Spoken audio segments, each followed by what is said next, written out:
السلام عليكم متتبعين قناة وصفات ايمان. مرحبا بكم معايا في يوم جديد وفيديو جديد ووصفة جديدة.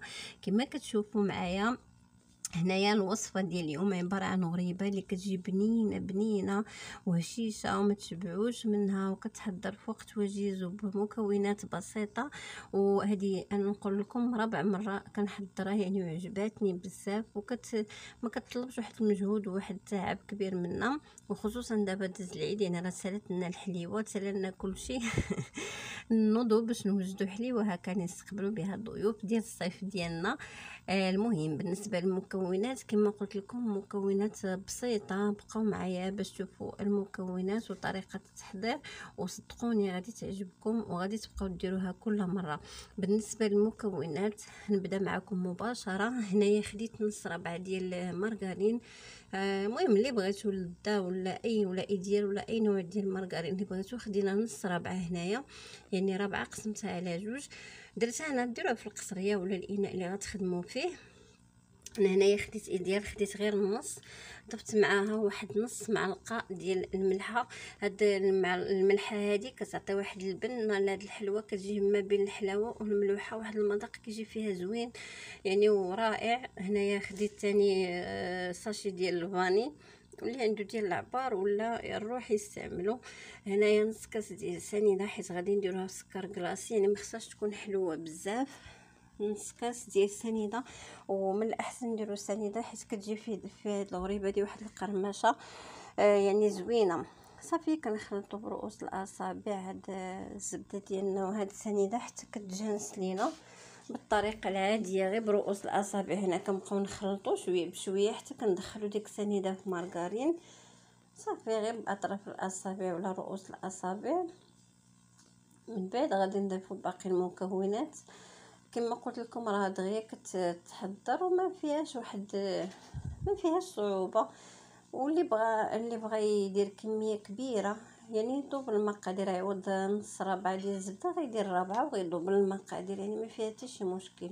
اللي بغى يدير تاني نص ربعه يخدمها ويصايبها عادي يولي يدير كميه اخرى معليش. المهم نتوما احرار. هنايا ضفت كاس لاروب ديال الزيت، زيت نباتيه ولا لوسيور ولا. صافي كنبقى نخلط عاوتاني حتى كتندمج لينا العناصر غير برؤوس الاصابع وشويه بشويه.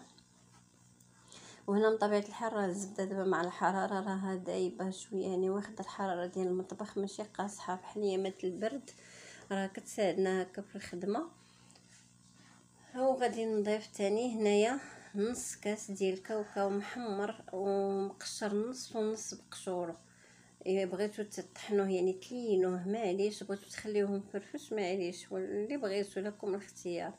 صافي كنبقاو نحركو حتى كتندمج لينا العناصر وكتدخل في بعضها بهاد الطريقه هادي. يعني كما قلت لكم ما كتحتاج لا ديك لا حتى شي حاجه، كما يعني الحلوه كلها كنخدموها غير برؤوس الاصابع باش ما كتجيش مدقسه لينا الحلوه وما كتجيش معجنه من الداخل.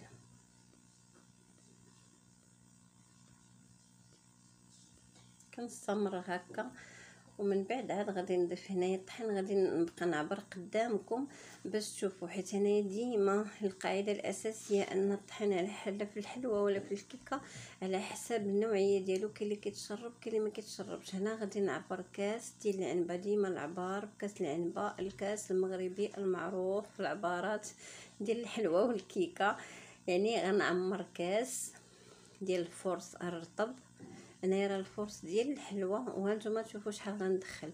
هنايا غادي نضيفو وغنبقى نحرك باطراف الاصابع ولا برؤوس الاصابع، وغادي نشوف وغنبقى نزيد الطحين كما غتشوفوا معايا حتى كنحصل على عجينه لينه، يعني ما تكونش قاصحه باش كتجي زوينه الحلوه. ما خصهاش العجينه تكون قاصحه. هانتوما راه باقيه جاريه العجينه وراه ما فيها لا بيض لا حتى شي حاجه، يعني القوام ديالها كيجي هكا لين. غادي نضيف الخميره. هنايا خديت ساشي من فئه 8 غرام، اللي عنده الخميره ديال العبار غيدير معلقه هكا مسوحه، يعني راه في الفيديوهات ديالي السابقه راني كنقولها. هنايا انا عندي دابا هادو الساشيات مبقاتش ليا ديال العبار، خديت الساشي صافي. وكنبقى نحرك برؤوس الاصابع وانا كنخلط وانا كنشوف القوام ديال العجين يعني باقا جاريه. غادي نضيف الكاس الثاني ديال الطحين. هي نورمالمون اولا عاده كندخل فيها 2 كيسان، ولكن الطحين هذا ديال الحلوى راه ما كيشربش دغيا. غادي نضيف الطحين هنا نكمل الثاني وغتشوفوا معايا شحال غنضيف. المهم هنا راني كملت 3 ديال الكيسان. هي عاده 2 كيسان ونص، 2 كيسان ونص، ولكن هنا الطحين ما كيتشربش ليا، ما شربش ليا يعني ما قصحش في العجينه دغيا. اضطريت انني نضيف 3 ديال الكيسان هادو بالضبط، يعني 3 الكيسان بالضبط. الا كان العجين الطحين ما كيشربش راه 3 ديال الكيسان بالضبط كان كيتشرب 2 كيسان ونص، يعني عبارات مضبوطه ديال هاد الحلوه هادي.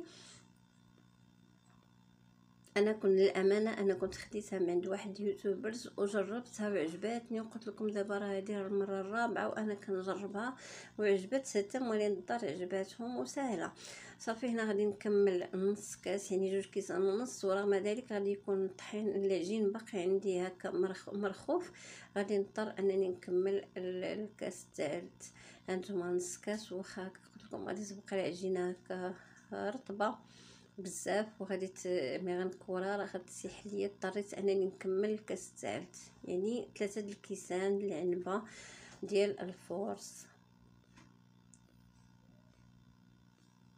وغير برؤوس الاصابع باش ما كتجيش مدقصه. دابا غادي نكمل نص كاس باش غادي نكمل 3 ديال الكيسان. يعني كنظن راه الطريقه مشروحه وراه كلشي مفهوم في الفيديو، يعني راني شرحته بالتفصيل الممل.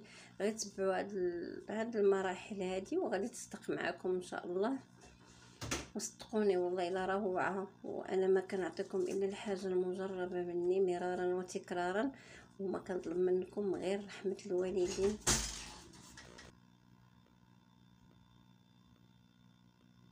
المهم هانتوما تشوفوا القوام ديال العجين كيفاش جاني.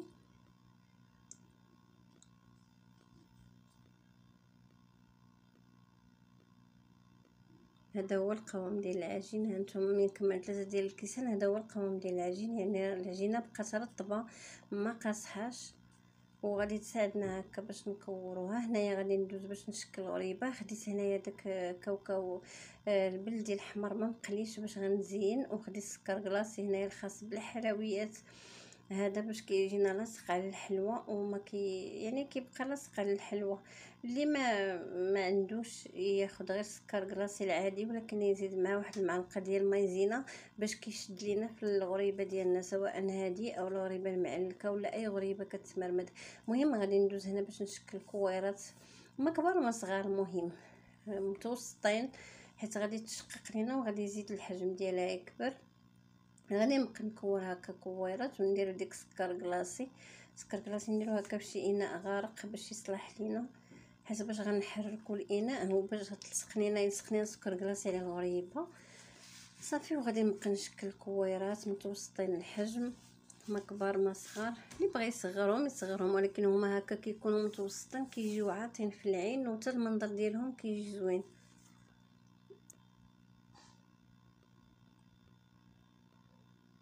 صافي وغنبقى نحرك في الاناء باش كيلصق لينا داك سكر كلاصي على الغريبه. وغادي ندوز باش نديرها في اللاطه. هنا بالنسبه للاطه كما غتشوفوا معايا انا فرشت لها بابي كويسون.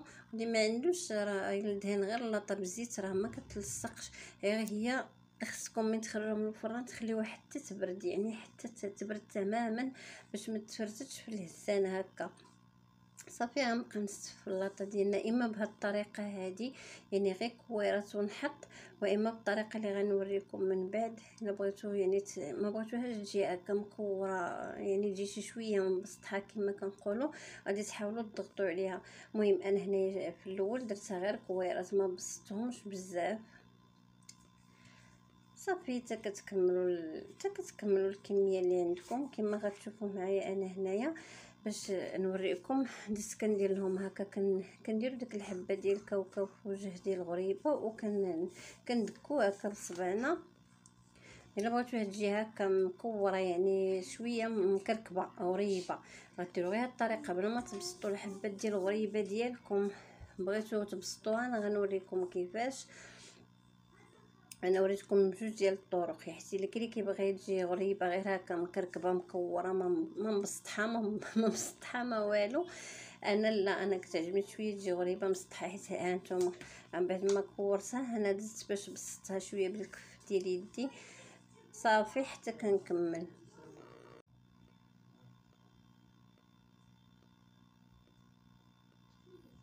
المهم هنا كنكمل الكميه اللي عندي. هنا بسطتها، قلت لكم باش كنبسطوها كتجي مفقعه، يعني باينه التفقيعه ديالها.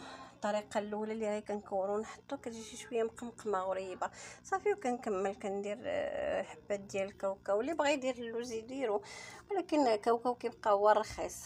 الكاوكاو البلدي الا شرينا غير واحد الكميه يعني كنقليو منها كنصايبو لداخل في الحلوه، والاخر كنزينو به، غير هو خصو يبقى خضر حيت مع الطيب راه غادي يتحمر لينا.